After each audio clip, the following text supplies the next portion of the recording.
Story zone, তোমার অনুভূতিদের খুঁজে নাও এখানেই। সেই পরিস্থিতির কথা ভাবতেই গা শিউরে ওঠে আমার এখনো। আমার জীবনে আমি এতটা জটিল আর স্মরণীয় মুহূর্তে দ্বিতীয়টা পাইনি, পাওয়ার কথাও না। বাপ ভাই আর পরিবারের ছায়াতলে বড় হয়েছি আমি, তাই কখনো সেভাবে পুরুষ মানুষের সঙ্গে চলাফেরা ছিল না আমার, শুধু বাড়ির আপন পুরুষগুলো ছাড়া, এই যেমন চাচাতো খালাতো ভাই বোনরা ছাড়া আর কি। আচ্ছা যাই হোক, এবার আসি মূল কথায়। আমার যার সাথে বিয়ে হয়েছিল লোকটাকে আমি রাতে আধারে রাস্তার ল্যাম্প পোস্ট হলুদ আলোয় দেখেছিলাম সেই রাতে। তারপর আমাদের সাহায্যকারীর বাসায়, মানে আমাদের যে বাসায় বিয়ে দেয়া হয় সেই বাসায়ও দেখেছিলাম লোকটাকে প্রদীপের মৃদু আলোয়, মানে কারেন্ট ছিল না। সে রাতে বেশ ঝড়ঝাপটা তুফান হয়েছিল বলে সেই এলাকায় বিদ্যুৎ সংকট ছিল। সেজন্যই মূলত কারেন্ট ছেড়ে ছোট একটা মোমবাতির আলোয় আমাদের দুজনের বিয়েটা দিয়েছিল কাজী সাহেব। আরিফ ভাইকে হারিয়ে ফেলা, কাজী সাহেবের হুমকি ধামকি, আবারও অচেনা লোকটাকে নিয়ে ভয় টেনশন সবকিছু মিলিয়ে আমার অবস্থা যা তা ছিল, বলার বাইরে ছিল সেটা। আতঙ্কে এতটাই ছিলাম যে ওই অল্প দেখা স্বামীর মুখটা আমি আর মনেই রাখতে পারিনি, মানে সোজা কথা ভুলেই গিয়েছি আর কি। এমন আমি ইচ্ছাকৃতভাবে আমার অচেনা স্বামীর চেহারাটা ভুলে গিয়েছি, তাকে মনে রাখতে চাই না বলে। আসলে সত্যি বলতে লোকটাকে আমি মনে রাখতে চেয়েছিলাম। এই জন্যই সেদিন রাতের শেষ প্রহরে পালিয়ে আসার সময় ঘুমন্ত স্বামীর মুখটা আমি বেশ ভালোভাবেই দেখেছিলাম। জীবনের শেষ দেখা বলে স্বামীর মুখটা স্মরণে রাখতেও চেয়েছিলাম, কিন্তু ভাগ্য আমার সহায় হলো না। আমার ছোট্ট মস্তিষ্ক থেকে আস্তে আস্তে স্বামী নামক লোকটার আবছা আলোয় মুখটা ধীরে ধীরে বিলুপ্ত হয়ে যাচ্ছে। আজকাল স্বামীর মুখটা স্মৃতিচারণ করলেও না তেমন কিছুই আসে না মস্তিষ্কে, শুধু ধোঁয়াশা একটা মুখ ছাড়া।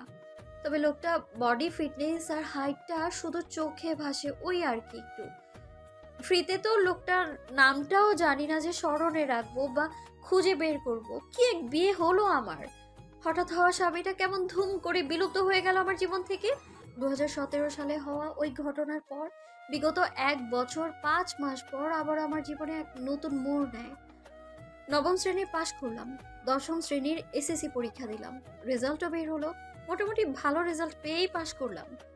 2019-এর দিকে কলেজে উঠবো, যথারীতি আমার কলেজে ভর্তি হওয়া চিন্তাটাও আমার বাপ ভাইয়ের উপর ছিল বরাবরের মতো। এতে অবশ্য আমার নিজস্ব কোনো মতামত নেই, পরিবারের মেয়ে তারা যেখানে বলবে সেখানেই ভর্তি হতে হবে আমাকে, একই কথা। তাই পড়াশোনার বিষয়ে কখনো মাথা ঘামাইনি। আমার সাথে অবশ্য এক দলে জুইও আছে, ওকেও আমার ছোট চাচা আমার সাথে ভর্তি করাবে, যেহেতু আমরা দুজন জন্মের পর থেকে একসঙ্গে হেলে দুলে বড় হয়েছি, পড়াশোনা করেছি একত্রে, সেহেতু আমাদের আলাদা করা কারো চিন্তাতে আপাতত ছিল না। তাই সহপাঠী হিসেবে জুইকে পাবো এটাও নিশ্চিত ছিলাম আমি। আচ্ছা যাই হোক, পরিবারগত অনেক বুঝ পরামর্শ করার পর বাবা আর ছোট চাচার আদেশ হলো আমাদের দুজনকে চট্টগ্রামে ভর্তি করাবে, মানে আমাদের প্রথমে আরিফ ভাইয়ার ফ্ল্যাটে থাকতে হবে, পরবর্তীতে সময়ে যখন আমরা হোস্টেলে সিট পেয়ে যাব তখন আমাদের দুজনকে হোস্টেলে দেওয়া হবে, এমনটাই কথা রইল। হলো তাই।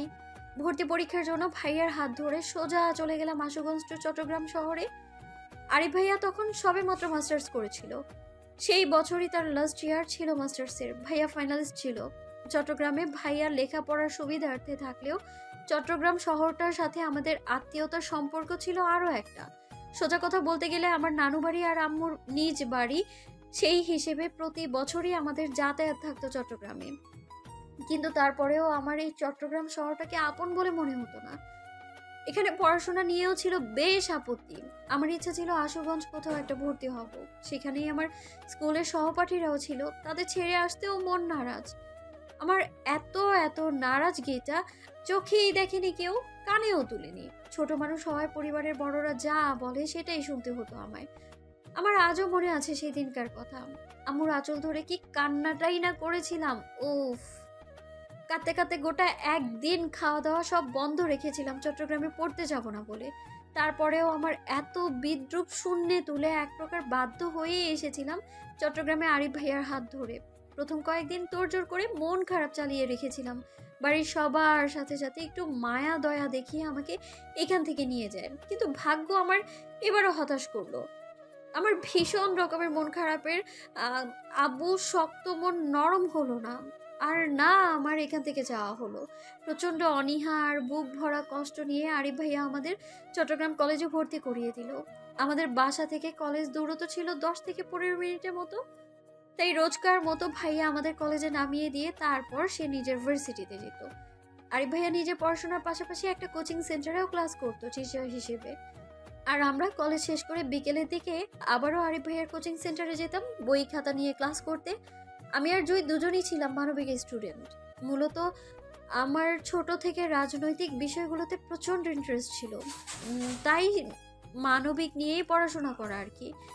সত্যি বলতে রাজনৈতিক বিষয়গুলো হ্যাব্বি, রাজনৈতিক কূটনৈতিক বুদ্ধিগুলো আমার হ্যাব্বি লাগতো বলেই বাসার কাউকে না জানিয়ে নিজে নিজে এই মানবিক বিভাগে ঢুকেছিলাম নবম শ্রেণীতে। দুই অবশ্য প্রথমে সায়েন্স নিয়ে পড়াশোনা স্টার্ট করেছিল, পরে সায়েন্সের বইয়ের সাথে পেরে উঠতে না পেরে বাধ্য হয়ে সায়েন্স ছেড়ে মানবিক শাখায় আমার সাথে যোগ দেয়। কিন্তু কে জানতো আমার এই অত্যধিক পরিমাণের রাজনীতিকে পছন্দ করাটাই যে আমার ভবিষ্যতের সঙ্গে জড়াবে। আমার বাল্যকালের মজা করাটা আজ আমার উপরই ভারী পড়ে গেল। এজন্য মানুষ বলে কোনো কিছু নিয়ে মজা করতে নেই, সময়ের ব্যবধানে সেই বিষয়গুলো তোমার উপরে পড়তে বেশিক্ষণ লাগে না। সেটা আমি আজ হাড়ে হাড়ে টের পাচ্ছি। পাবারই কথা, মূলত আমি সবসময় ক্লাসমেট বা কাজিনদের জোর গলায় বলে বেড়াতাম আমার রাজনৈতিক পছন্দ, নেতাদের ক্ষমতা পছন্দ, তাদের কূটনৈতিক বুদ্ধিগুলো পছন্দ। ভবিষ্যৎ মন্ত্রী হওয়ার ইচ্ছাও মাঝে মধ্যে প্রকাশ করতাম বোকার মতো। আমার এই অতি আগ্রহের কথাগুলো আমার বান্ধবীরা শুনতো মনোযোগ সহকারে। তারপর বুক ভরা দোয়া দেওয়ার আগে মাইশা বলতো, শুন মায়া, তুই মন্ত্রী হলে আমাদের কি উপকার করবি সেটা আগে হিসাব নিকাশ কর। ফ্রিতে তো দোয়ার ভোট কোনোটাই দেওয়া যাবে না, তাই না? দেখ মায়া, আমরা 6 বান্ধবী আছি তোর। আমাদের ডিমান্ড কিন্তু তেমন বেশি কিছু না, শুধু প্রত্যেকের একটা করে সরকারি চাকরি আর বিসিএস ক্যাডার জামাই পাবার ব্যবস্থা করে দিবি, এইটুকুই। শুন মায়া, প্রেম টেম না হয় আমরা কম্প্রোমাইজ করে নিব 6 বান্ধবী, বেসরকারি বা বেকার পোলাপাইনের সাথে করে। কারণ অসহায় পোলাপাইন তো একটা জাতিগত অধিকার আছে সুন্দরী মায়াগুলোকে প্রেম করার। সেই আত্মত্যাগে প্রেম করব বেকার ছেলের সঙ্গে, কিন্তু জামাই বেলা তো নো কম্প্রোমাইজ। জামাই কিন্তু আমাদের বিসিএস ক্যাডারে লাগবে বলে দিলাম, নয়তো আমাদের সবার ভোট আর দোয়া তোর জন্য ক্যান্সেল। আমাদের বান্ধবীদের কথা তদারকিতে দ্রুততার সঙ্গে মাহি বাধা দিয়ে বলতো, দোস্ত রিক্তাকে মন্ত্রী হওয়ার দোয়াটা দ্রুত ক্যান্সেল কর। ওইটা রং নাম্বার। রিক্তা ভবিষ্যৎ মন্ত্রী হওয়ার মানে আমাদের দেশে ঘোর বিপদ ডেকে আনা। রিক্তার যে বোকা গিলু, দেখা যাবে ওর সামনে দিয়ে পুনরায় পাকিস্তানিরা আমাদের দেশকে নিয়ে যাবে কূটনীতি করে, আর ও কিছুই বুঝতে পারবে না। দেশ বলে কথা, বিপদে ফেলা যাবে না। তাই রিক্তার মন্ত্রী হওয়ার দোয়া ক্যান্সেল। তুই বরং রিক্তার জন্য একটা নেতা জামিয়ার দোয়া করে দে, শক্তপোক্ত, কালো, বেটে, অসুন্দর, ভুড়িওয়ালা, যেমনই হোক, ব্যাস মন্ত্রী হোক, তাহলেই চলবে। কি রে, তোর চলবে না? মাইশার কথার পাশ থেকে ফোরন কাটতো সুমি, অতি উৎসাহে বলতো। বেশ কৌতুক করেই আমার 6 বান্ধবীরা আকাশমুখী 2 হাত তুলে মোনাজাত করতো আমার জন্য। ভীষণ রকমের খ্যাপাতো আমায়। মাঝে মধ্যে বোকার মতো চেতে যেতাম। আমি ওদের উল্টাপাল্টা দোয়া আবার মাঝে মধ্যে বেশ এনজয় করতাম। যখন ভবিষ্যৎ মন্ত্রীর বউ বলে থাকতো আমায়, তখন এই একটা কথা কখনো আমি চেতে যেতাম না, বরং ভালো লাগতো। পছন্দের রাজনীতি বলে কথা, নেতা জামাই পেলে সমস্যা কি, বরং ভালোই লাগবে। মনে মনে যেমন বান্ধবীদের দোয়া করা নিয়ে খুশিতে থাকতাম, তেমনি ভয়ে ভয়ে থাকতাম এই ভেবে যে আমার দেখে জীবনে একটাও ইয়াং নেতা ছিল না। সবগুলো নেতা ছিল কেমন বুড়ো, মোটা তাজা আর কালো ভুঁড়িওয়ালা বয়সগুলো।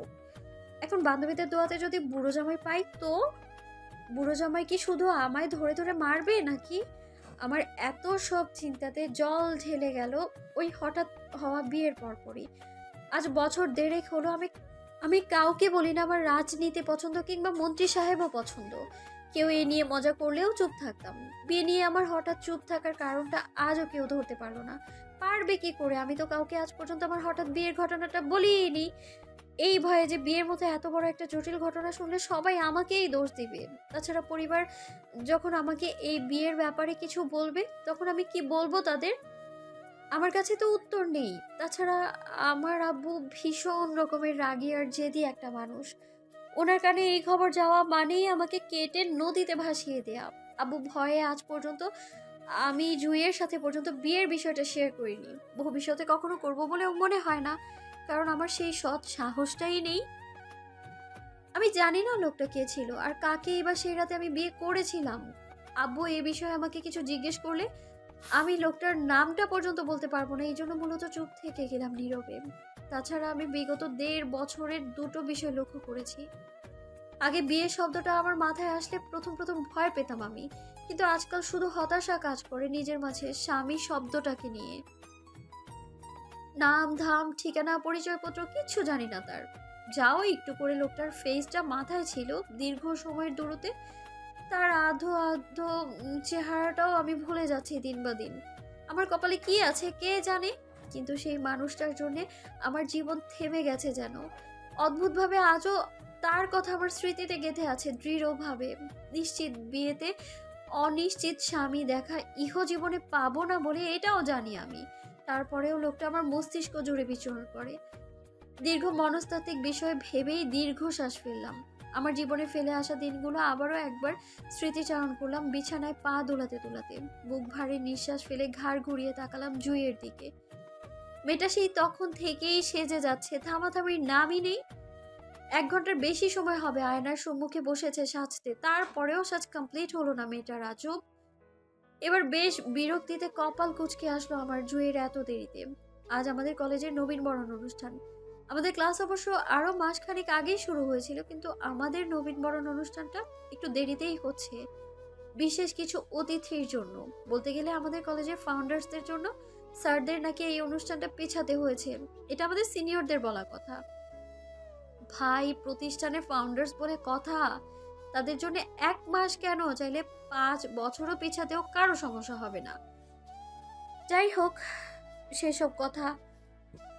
কলেজ নিয়ে আপাতত আমার কোনো মাথা ব্যথা নেই। কে আসলো কে গেল সেটা আমার দেখার কথা না। আমার বিষয় হচ্ছে এই মুহূর্তে জুইকে নিয়ে। এটা এখনো বিরতিহীন সেজে যাচ্ছে। সামান্য একটা অনুষ্ঠানের জন্য এত সাজতে হবে, আজব। এবার আমি বেশ চটে গিয়ে রাগী গলায় বললাম জুইকে, অসভ্য মাইয়া, আর কতক্ষণ আমাকে এইভাবে বসিয়ে রাখবি তুই? সামান্য একটা অনুষ্ঠানের জন্য তোর এত সাজতে হবে? লাইন মারতে যাবি কলেজে তুই? আরিফ ভাইয়ের কাছে বিচার দিব আমি তোর নামে, দেখিস তুই। আমার রেগে যাওয়া দেখে তাড়াহুড়ো করে জুই আয়নার সম্মুখে ঝুঁকে পড়ে লিপস্টিক লাগাতে লাগাতে বলল, শুধু শুধু রাগিস কেন ঋতু? এই তো শেষ আমার, আর অল্প। জুই, এবার কিন্তু তুই বাড়াবাড়ি করছিস। সত্যি আমার গরম লাগছে এই মরার শাড়ি পরে। তুই কি উঠবি নাকি আমি তোকে ফেলেই চলে যাব ভাইয়ার সাথে?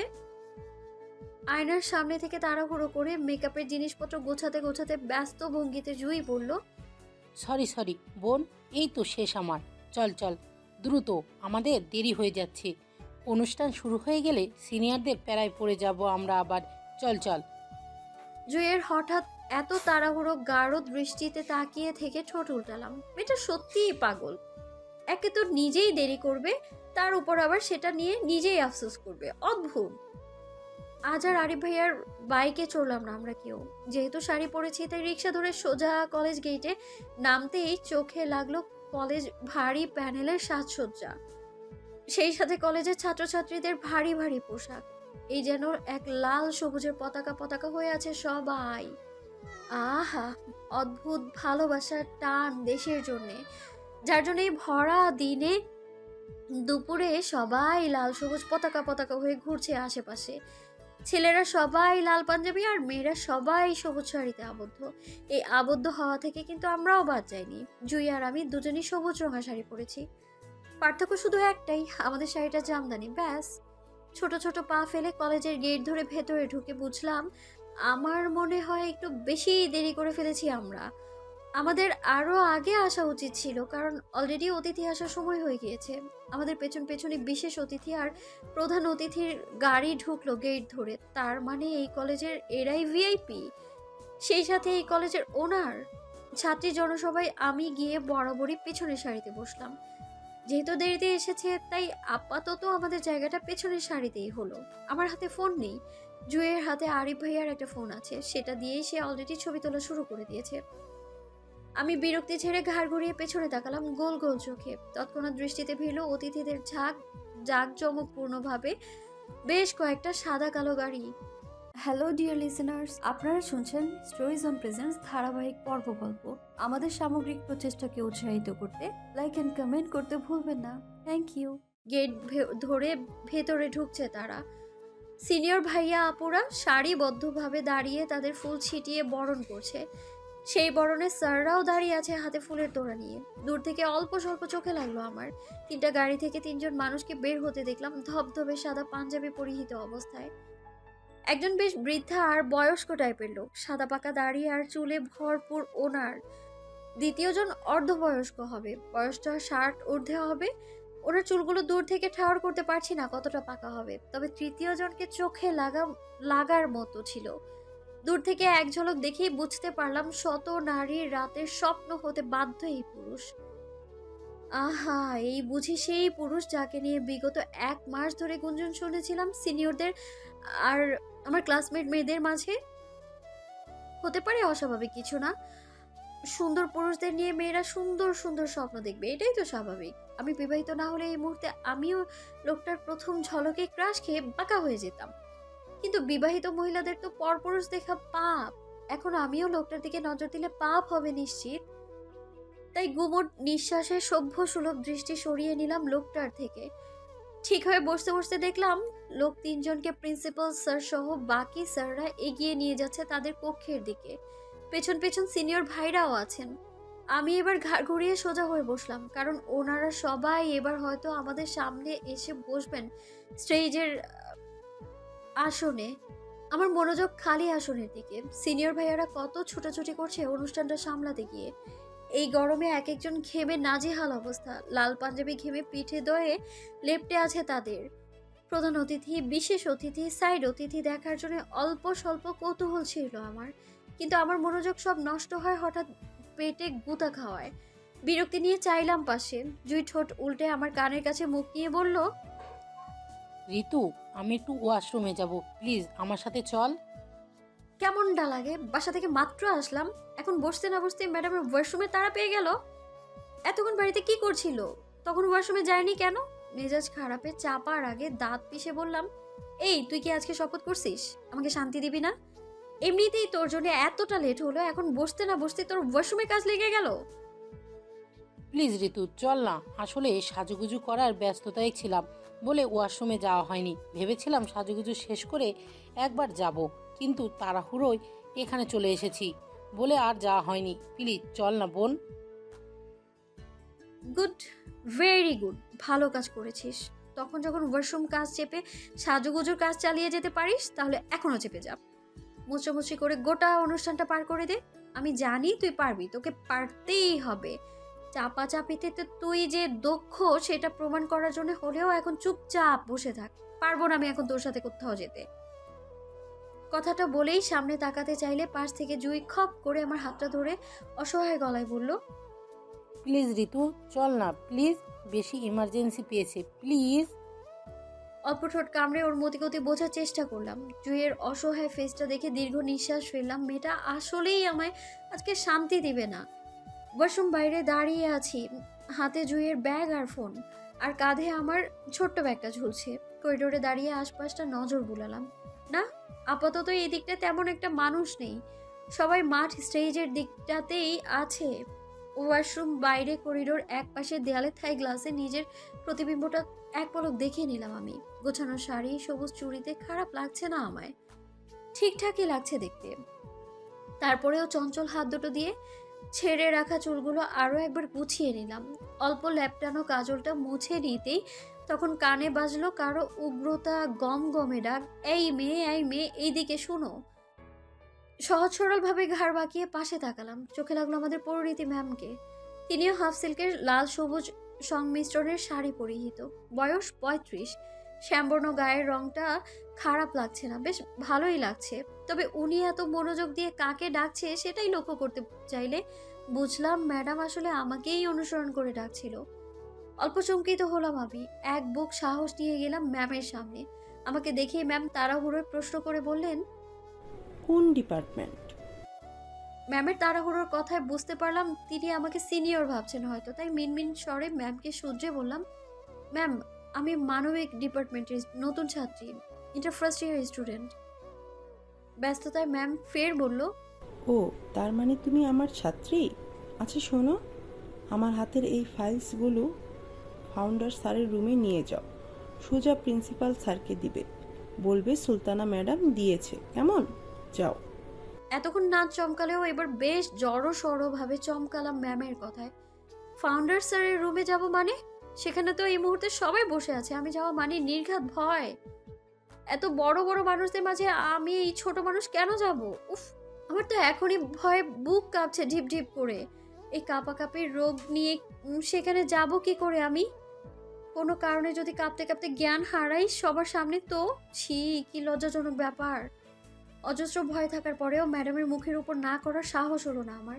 তাছাড়া ম্যাম যদি আমায় বেয়াদব বলে ধমক লাগায়, সেই ভয়ে ম্যাডামের হাত থেকে কাগজপত্রগুলো আমার হাতে তুলে নিলাম।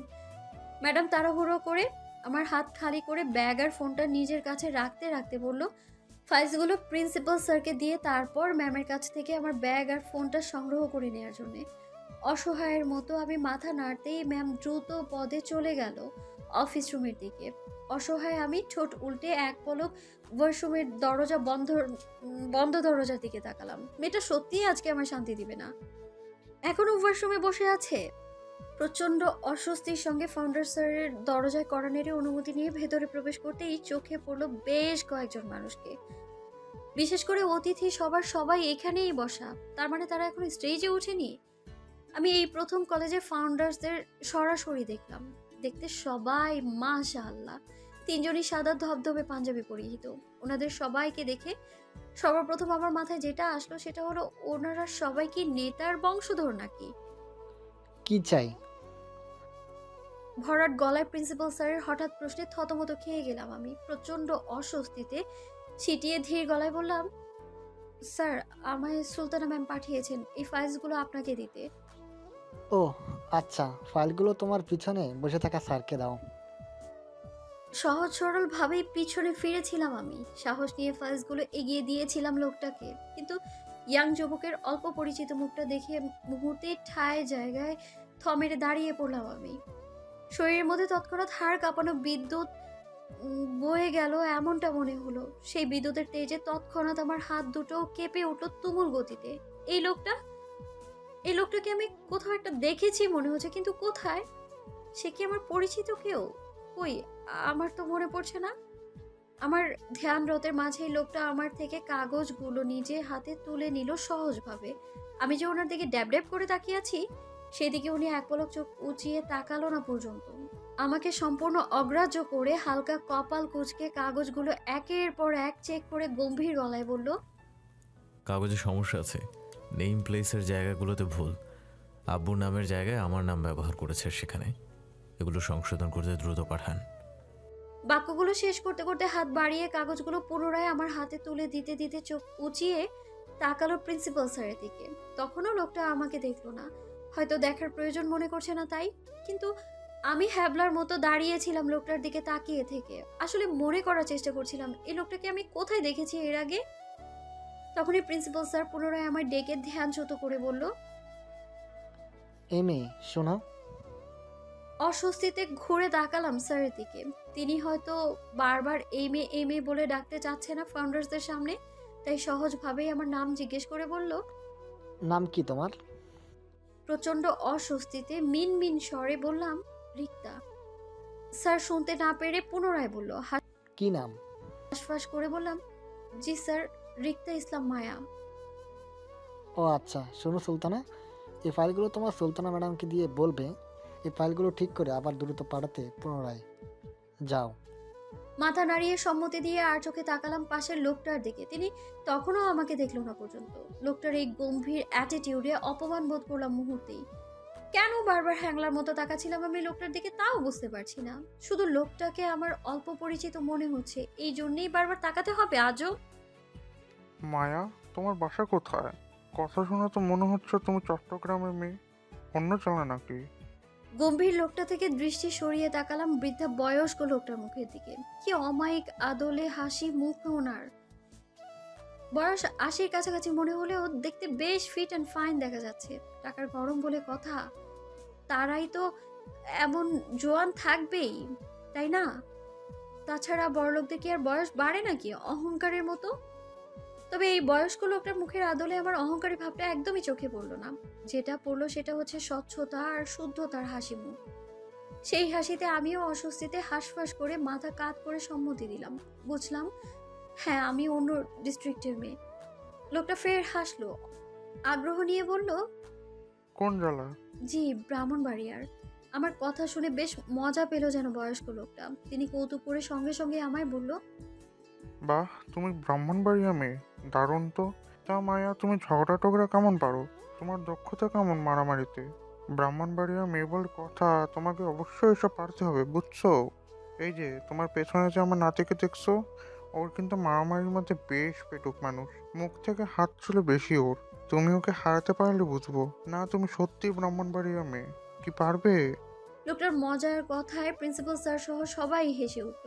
আমি প্রচন্ড অস্বস্তিতে হাঁসফাঁস করে মাথা নত মস্তিষ্কের আর চোখে ওনার নাতির দিকে তাকাতেই চোখাচোখি হয়ে গেল দুজনের। জেকে ধরা লজ্জা আর অস্বস্তি নিয়েই কি করব ভেবে না পেয়ে বোকার মতো মাথা নাড়িয়ে সম্মতি দিয়ে দিলাম, যার অর্থ আমি পারবো হারাতে। সম্মতি দিতেই আরো লজ্জা পেয়ে গেলাম বৃদ্ধা লোকটার কথায়। সাব্বাস, এই না হলে তুমি ব্রাহ্মণবাড়িয়ার মেয়ে, তুমি অবশ্যই। বৃদ্ধা লোকটা বলতে না দিয়ে গম্ভীর লোকটা তৎক্ষণাৎ আমার উদ্দেশ্যে বলল, আউট। চমকে তাকালাম পেছনে। লোকটা যে আমাকে উদ্দেশ্য করে কথাটা বললো সেটা বেশ বুঝতে পারলাম আমি, কিন্তু কেন? আমি কি ইচ্ছে করে এখানে দাঁড়িয়ে আছি নাকি? ওনার দাদা জানি তো আমাকে দাঁড় করিয়ে রেখেছে, তাহলে আমাকে লোকটা এত মানুষের সামনে কেন অপমান করেছে? কি করেছি আমি? Red, behave your self. এতক্ষণে বুঝলাম লোকটার নাম রিদ, আর বয়স্ক লোকটা ওনার দাদা ভাই। নাম জানি না, তবে বেশ শক্ত গলায় রিদ নামক লোকটাকে শাসাতে চাইলো, কিন্তু ততক্ষণে লজ্জা আর অপমানে আমার চোখে জল চলে আসার উপক্রম হলো। রিদ নামক লোকটা ওনার দাদা ভাইয়ের কথা আবারও উপেক্ষা করে ফের আগের ন্যায় আমায় উদ্দেশ্য করে বলল, আই সে গেট আউট। আর দাঁড়াতে পারলাম না। অপমানে বিনীতের সহিত ছলো ছলো প্রিন্সিপাল স্যারকে বলে চলে আসতে চাইলাম। দরজা অব্দি গিয়ে হঠাৎই কি মনে করে পেছন ফিরে আবারও তাকালাম অল্প করে। সাথে সাথে চোখাচোখি হলো দুজনার। উনি তখনও আমার দিকে কপাল কুঁচকে তাকিয়ে আছে। ওনার দৃষ্টিতে স্পষ্ট সন্দেহের ঘোর ছিল, কিন্তু কিসের এত সন্দেহ হচ্ছিল তা জানা নেই। তবে লোকটার অপমানটা আমার বেশ গায়ে লেগে উঠল। ফাউন্ডার স্যার কক্ষ থেকে বের হয়েই হালকা ফুপিয়ে উঠলাম কান্নায়। বেশ লজ্জা পেয়েছিলাম এতগুলো অপরিচিত মানুষের সামনে আমি সেদিন। সেই লজ্জা ছুটে বেশ করে কাঁদতে ইচ্ছে করছিল আমার। তারপরেও নিজেকে সংযত রেখে ম্যামকে কাগজপত্রগুলো দিয়ে চলে আসলাম বোকার মতো, নিজের ব্যাগ আর ফোনটা না নিয়ে। অপমানের লজ্জাটা এতটাই বেশি লাগছিল যে মনেই ছিল না আমার ব্যাগগুলো ম্যামের কাছ থেকে নিতে হবে। কাঠফাটা তপ্ত দুপুরের রোদে অতিষ্ঠ ধরনী প্রহর তাপে যখন সূর্যটা মাথার উপর থাকে তখন মানুষের অবস্থা প্রায় সিদ্ধ আলোর মতো হয়। আমার অবস্থাটাও ঠিক সিদ্ধ আলোর মতোই হয়েছে। আমার একার অবস্থা নয়, বরং অনুষ্ঠানে উপস্থিত প্রায় অধিকাংশ ছাত্রছাত্রীর অবস্থা এই মুহূর্তে সিদ্ধ আলোর মতো। প্রতিটা মানুষই কেমন ঘেমে ঘুমে যাত একটা অবস্থা। উফ, এই যে আমরা যারা মাঠে চেয়ার পেতে বসে আছি, শুধুমাত্র আমাদের অবস্থাটাই সিদ্ধ আলোর মতন হয়েছে, বাকিরা সবাই ভালোই আছে। স্টেজের বিশেষ অতিথিবৃন্দের জন্য বিশেষ যান্ত্রিক ফ্যানের ব্যবস্থা তোড়জোড়ভাবে করা থাকলেও মাঠে আসনে বসা শিক্ষার্থীবৃন্দের জন্য তেমন একটা যান্ত্রিক ফ্যানের ব্যবস্থা ছিল না। যাও গুটি কয়েকটা ফ্যান রয়েছে, সেগুলো বেশ দূরে দূরে সেট করা, যার ফলে এই যান্ত্রিক ফ্যানের বাতাস যে কোথায় কার গায়ে লাগছে আল্লাহই জানে। আর এইদিকে উফ, এই অতিষ্ঠ গরমে সবার মেজাজ এবার সত্যিই খারাপ হচ্ছে আমার। গরমে আমি সব সহ্য করতে পারি, কিন্তু পায়ের জ্বালা পড়া সহ্য হয় না আমার একদমই।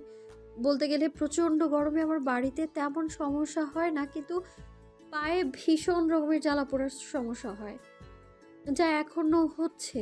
খোলা মাঠের মঞ্চে পেছনের সারিতে প্রথম চেয়ারটায় বসেছিলাম আমি। আমার সাথে জুইয়ের সাথে আমাদের চট্টগ্রাম একটা নতুন বান্ধবী এসেছিল, নাম শ্রেয়া। তিনজনের হাতে একটা করে রজনীগন্ধা ডালার সাথে গোলাপ ফুল বাঁধা তোড়া ছিল। অন্য হাতে ছিল খাতার শক্ত পোক্ত কভারের উপরের কভারের পেজটা। যেটা দিয়ে নিজেদের অনবরত বাতাস করছিল গরম থেকে বাঁচার জন্য। আর স্টেজে বসা অতিথি বৃন্দের একের পর এক ভাষণ শুনে শেষ করছি। শরীরে গরম আর পেটে ক্ষুধা থাকতে মানবতার ভাষণে যতটা মনোযোগী হওয়া যায়, আমি ঠিক এই মুহূর্তে ততটাই মনোযোগী ছিলাম। হ্যালো ডিয়ার লিসেনার্স, আপনারা শুনছেন স্টোরিজ অন প্রেজেন্স ধারাবাহিক পর্বগল্প। আমাদের সামগ্রিক প্রচেষ্টাকে উৎসাহিত করতে লাইক অ্যান্ড কমেন্ট করতে ভুলবেন না। Thank you.